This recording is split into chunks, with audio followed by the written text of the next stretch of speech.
Well, good afternoon and welcome back to this week's Table Talk. This week, we are in Unit 8, page 76 of your Certainty Study Guide. It's Luke 6, 37 through 49, and it is the second half or the conclusion of this great sermon on the level place by Jesus.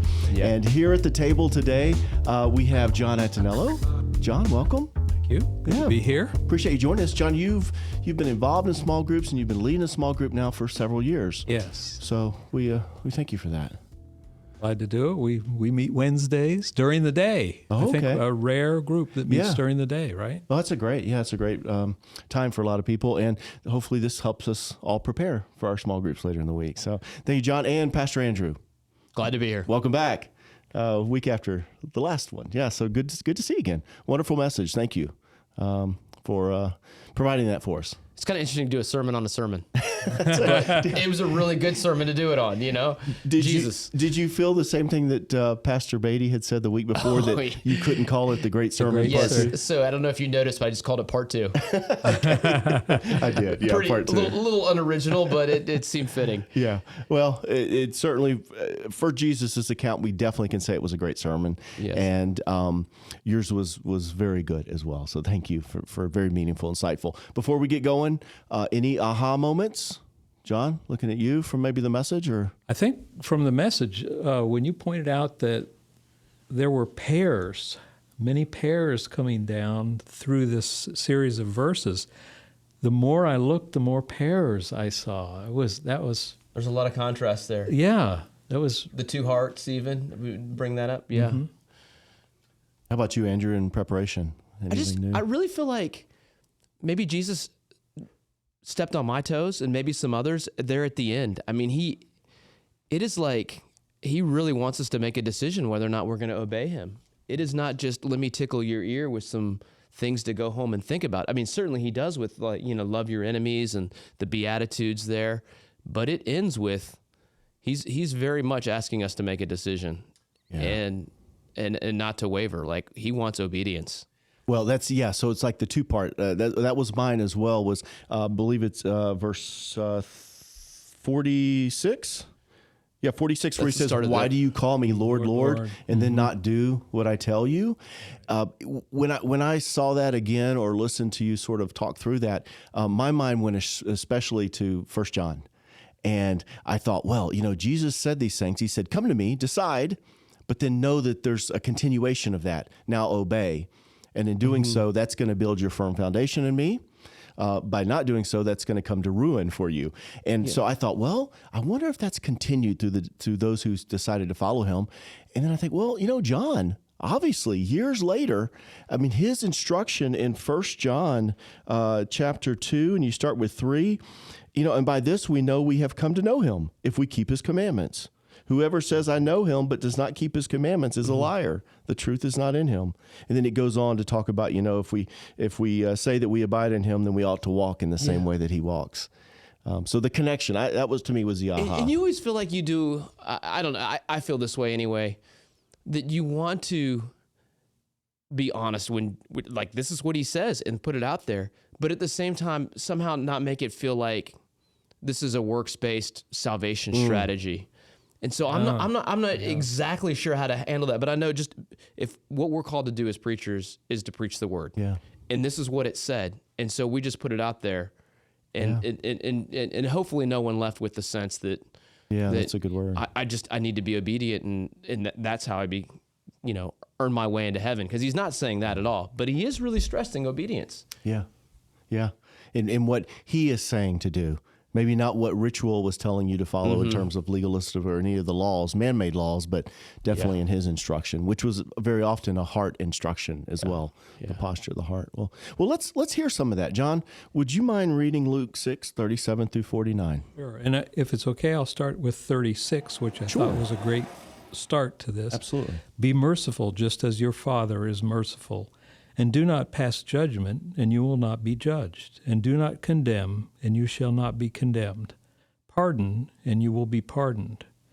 And you said I could make a comment, so I will. I'm just struck at that start and then all through the passage at how kind Jesus is. Okay. It hasn't been too many verses. If you just flip back one page, he's saying, woe to you who are rich, woe to you. So it's not woe to you who judge. He's teaching with a kindness. He's drawing us in rather than pointing the finger. Yeah. So I was really struck by that. The like taking advantage of a teaching moment rather than just a kind of do as I say. Oh, good point. Yeah. Yeah. Like as a parent sometimes. Okay. Give and it will be given to you. Good measure, pressed down, shaken together, running over, they will pour into your lap. For whatever measure you deal out to others, it will be dealt to you in return. And he also spoke a parable to them. A blind man cannot guide a blind man, can he? And I think you pointed out the humor here, where you can almost hear a chuckle in the crowd, saying, yeah, that's ludicrous. Mm-hmm. Will they not both fall into a pit? And a pupil is not above his teacher, but everyone, after he has been fully trained, will be like his teacher. And why do you look at the speck that is in your brother's eye, but you do not notice the log that's in your own eye? And here again, I think it's almost adding a little bit of levity to the gravity, or how can you say to your brother, brother, let me take out the speck that is in your eye, when you yourself do not see the log that is in your own eye? You hypocrite, first take the log out of your own eye, and then you will see clearly to take out the speck that is in your brother's eye. For there is no good tree which produces bad fruit, nor on the other hand a bad tree which produces good fruit. For each tree is known by its own fruit. For men do not gather figs from thorns, nor do they pick grapes from a briar bush. The good man out of the good treasure of his heart brings forth what is good, and the evil man out of the evil treasure brings forth what is evil, for his mouth speaks from that which fills his heart. And why do you call me Lord, Lord, and do not do what I say? Everyone who comes to me and hears my words and acts upon them, I will show you whom he is like. He is like a man building a house who dug deep and laid a foundation upon the rock. And when a flood arose, the river burst against that house and could not shake it because it had been well built. But the one who has heard and has not acted accordingly is like a man who built a house upon the ground without any foundation.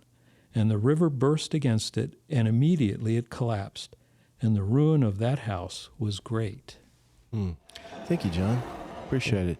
And let me ask you a question. What translation were you reading from here? New American Standard. The New American Standard, NASB, which is considered on the literal end, the word for word sort of translation, which is another reason I point out sometimes that we usually will run the ESV on there. So this is this is what makes Table Talk great. Is I think it's wonderful to sort of see the broad variation in translations and pull that together. So even if you have a Bible at home and follow us during this time, that's great. So thank you, John.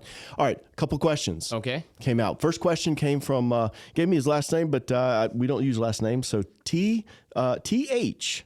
The question is, I wonder if there is any further advice or guidance, Andrew, you can provide on discerning between when to judge others. Is there a process or checklist for knowing when you should speak into a situation for which someone is in the clear?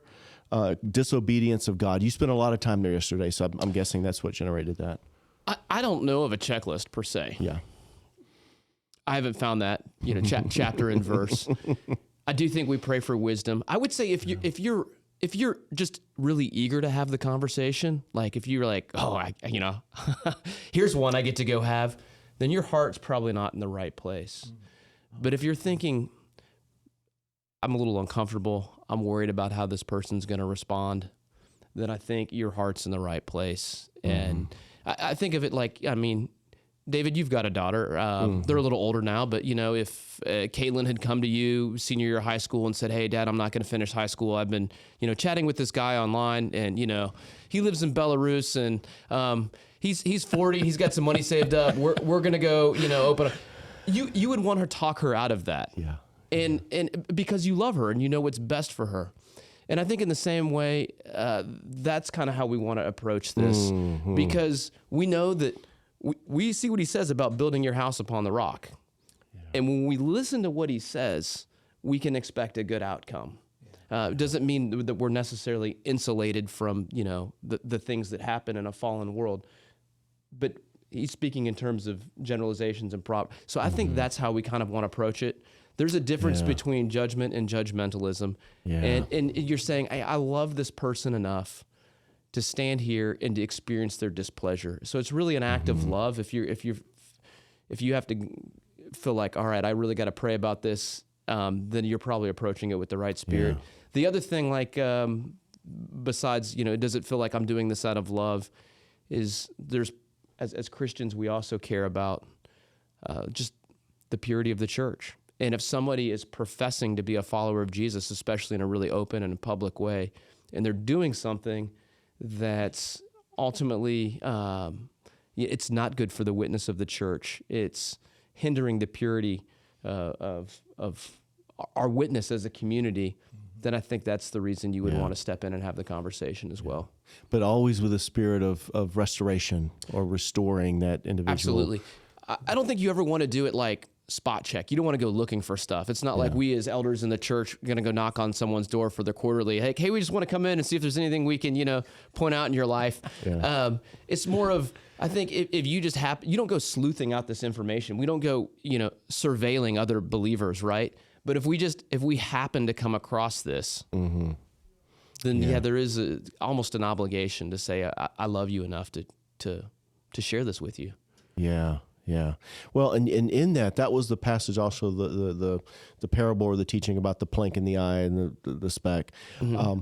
Is it fair to say that really that's also talking about the specific sin, easy for me to say, specific sin involved in the judgment relative to, my life may be pretty pure in this one area. Thankfully, the Lord has allowed me to be in obedience. That's probably an area that I should speak life into in judging others or restoring others. If my life is certainly impure in a certain area, I need to stay away from trying to restore others until I get that plank out. Is that sort of what it's getting at as well? It's like, it's not taking a hands-off all restoration or discipline. It's basically saying, hey, this is what I struggle with. If I'm going to go try to help you not struggle, I better be careful. Yeah, and I think that's where, if there's somebody, and I think you mentioned AA, it's people who have struggled with it, who understand the depth of the difficulty, who can really come alongside you and guide you correctly. Okay. And so I think it's almost like if you have an area of difficulty, you may be better skilled at helping once you have found some tools or methods to make progress. Yeah. Mm-hmm. Yeah. No, that's a good word. And you mentioned 1 Corinthians 5 as well. Is this a talk against, no judging? I always find it intriguing. And would you say this is on the checklist? 1 Corinthians 5:12 and 13 says, for what have I to do with judging outsiders? Unbelievers. Yes. Isn't it unto us to judge those in the church? So is part of the checklist like staying away from the pointy finger judgment of non-believers? I think so. Right? Okay. I mean, if you're friends with someone who is not a believer and they're going to do something that you think is going to be harmful, sure. Out of love, you would want to. But yes, I do think. Yeah. Do you think we tend to, as a church, a global church, maybe a 20th century Western church, tend to reverse that call and say it's a whole lot easier to say I'm judging you. And Paul would even say, well, they're just like you used to be. They don't know the difference. Yeah. And that's part of what went into this was, don't judge them. They don't know the difference. They haven't come to new life, new transformation. But we tend to often say it's easier to point out there than to point in here. Yeah, I guess a little thought just came to mind, and that is, if somebody has or is looking for a checklist, it kind of makes me think that is a step towards, or maybe it's in the path of legalism, looking for a checklist, rather than having some biblical guidelines you use, and I don't know where that difference comes in, but I mean, having a checklist to me sounds like, well, 3 out of 5 you've done, so I'm going to now confront you. And I think the spirit of the question was, what are the guidelines? I think that's probably more like how do I know when I'm overstepped my boundaries? Mm-hmm. Like, do you have another practical way, perhaps? Yeah. And the practical advice really is, well, the biblical advice, primarily, right? Yeah. And the spirit, the restoring. And all check your heart. If you're eager to have that conversation, then If you're eager to say, hey, can I check these 3 things off? Oh, I can go after them now. Then that's probably wrong. One other quick question. This one kind of came up at the last minute, but I think it's a really good one. Okay. This one came from a viewer named Brett. And Brett had the question that you pointed out at the end that, if we are focused on the idea that a prayer has saved us. Yes. In light of what Jesus says, you call me Lord, but you don't do what I say. But then we prayed for salvation to come into the hearts of those who were present. So what is that? Is there any confusion possibly around, it's not the prayer that saves you, but hey, I want to pray for your salvation. Can you just sort of, what were you getting at with that? Let me just, praying for someone's salvation, like I can't pray for your salvation. I mean, you would have to pray for your own salvation. So maybe I need you to just clarify a little bit further, and then I'll attempt an answer. Is that what you're saying? Like, well, yeah, I think. John, you want to be saved? Oh, please. Let me pray a prayer for your. I can't do that, but I can lead John in a prayer where he can pray for his salvation. The point, yeah. So you were praying that salvation would come, that the Spirit, that the Lord would work in the hearts of those who had not yet come to know Him, and yet at the same time, was that the type of prayer you were talking about to stay away from, like, or that would save you? No, I think a prayer. I mean, when I think about when did I make that transition from the being in the domain of darkness going into the kingdom of light, I can point to a time when I prayed a prayer. And not everyone can necessarily point to a prayer, but I can. But I want to take a step back, and I think what I'm saying is what makes one a Christian is where we've placed our trust, where we've placed our faith. And when we do interviews with new members, and we say, and I'll maybe ask a question like, tell me a little bit, or, why would you consider yourself? There's different ways I ask at different times. Yeah. And if somebody responds with, well, I was baptized at 8, or, I prayed a prayer. It's like, well, that isn't what saves one per se. Right. If you're saying, I placed my faith in Jesus Christ, and that's why I'm a Christian, I did that when I prayed a prayer, at VBS. Right. Back in 1997 or whatever, then yes. Right. Yes.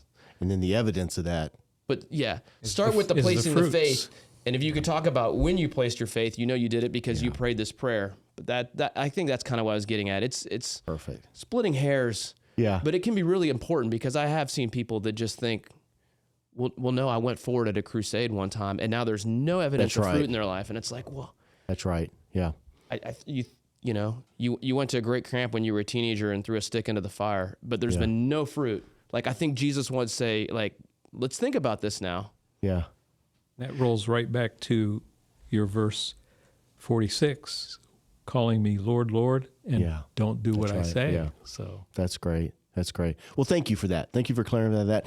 We're going to move on to the historical insight this week, although at some point, at some future table talk, I want to get back to this throwing a stick in the fire. I'm not familiar with that one. John, are you? I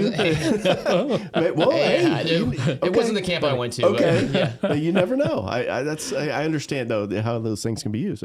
All right. So the historical insight in this passage, as one of the examples, the illustrations, Jesus says, about the fruit and what tree is it a good fruit, good tree, bad fruit. But then he says also, you can't get a fig from a thorn bush. This is the first of many times that we're going to see this example of the fig or the fig tree. Mm-hmm. And I know, Andrew, I think you're the only one so far that has actually ever been to Israel. John, have you been to Israel? Yes. You have, our first guest. Yes. Oh, yeah. We were there in 2008. Did you come across fig trees at all? Yeah. You did? Mm-hmm. Okay. So you've seen them, you've tasted them. Oh, yeah. And the importance, I think, this week was sort of just setting the groundwork of our understanding in the context. One, because compared to a thorn bush, again, that would be a really contrast of, because they're large, right? Well, they can be. They can be. Shade trees even, I understand, like 20 foot high and offer a wide canopy, big leaves. Maybe see that in the garden. But also the importance of figs. My understanding is that they are as apple trees might be to Washington State or orange trees to Florida, that throughout Palestine, that's the tree. Would you agree, or would you? Yeah, they're very prevalent. They're everywhere, and so I think we're just sort of seeing it for the first time. But as we come across it later, we'll kind of get this, like when Jesus cursed the fig tree because it didn't produce, and then we say, "Wow, it's such an important tree." The crops are used for either the food or to store for the winter. They produce 2 crops a year, and if they didn't produce the crops, hey, chop it down and put a new one up. And it was that vital. In fact, the Old Testament with the fig tree in Kings, it would be used as sort of the idea of prosperity, right? It was a prosperous nation when every man had a fig tree to sit under. In Jeremiah, it was used in prophecy as, there's going to be such doom and destruction that even the fig trees will be destroyed. And so I just sort of this week planting that idea. Ooh, nice. There's got to be a red shot somewhere of these guys producing. So, but yeah, so the fig tree and getting our hands on that. Any thoughts on that, or when you were there? Do you like figs? Yeah. Oh yeah, they're great. Yeah. Really? Yeah. Do fig Newtons count? No, I well, like for the me ones they too. do. Yeah. For me, they do. I'm not sure It's the not other a way. cookie. Yeah. That's right. Hey, I've got one for you, David. Okay. Yeah. So, Jesus has some pretty strong words there in verse 42 when he's saying, "You hypocrite," Yeah. to the individual that has the plank in their eye. You've had Greek. Yeah. You went through. How about I don't know if you've done a word study or not, but I'd just be curious. Any thoughts around this word hypocrite and kind of what it means, how it was used in ancient times? Yeah, so it's interesting because some of these words, we're far from them, but we know their origin, but still we don't use them in the same way. And so the closer we can get to its origin, and this would have come right out of that time, maybe a little bit prior. Hypocritus, hypocrites, I'm not sure Sounds the Greek. translation, Yeah. one of those. Really, its meaning was taken from the ancient Greek actors. It meant actor or stage player. But literally taking those 2 words that make up hypocrites or hypocrites meant interpreting from underneath. So it was used for the Greek actors because of all of the masks that they wore.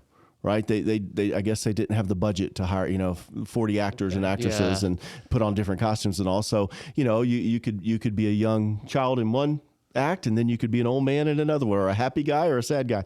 And so it's really powerful to know that the word here is really saying, look, you put on the mask of innocence, and underneath is something totally contrary to that. There's just this sinful unrighteousness, and yet you hypocrites, you put on a mask that you hide all that. And so really, really powerful. And so when we use the word, I think it's same connotation to a degree, but that was really the forming. And I have to think that those who heard it in the first century, that would have been a direct connection. Like if he's calling you a hypocrite, that means he's calling you an actor. Two-faced. Two-faced. Yeah. Okay. Yeah. Two-faced. Very good. Yeah. And certainly he eventually will call, the religious leaders hypocrites and others who profess one thing, but really live it out a different way. Oh, that's helpful. And they were sort of acting in that way.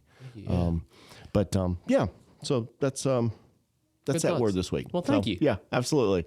Which that's one of the questions, number 3 for small groups. So that might be something the groups talk about as well. I'd be interested to hear if any of the groups have any other thoughts on it. So brings us to our last look at Luke. Okay. The final question this week in Luke is, I'm really trying to set the stage for us here, that I'm really pulling all these today, aren't I? Not as a hypocrite, but just setting the scene maybe is better.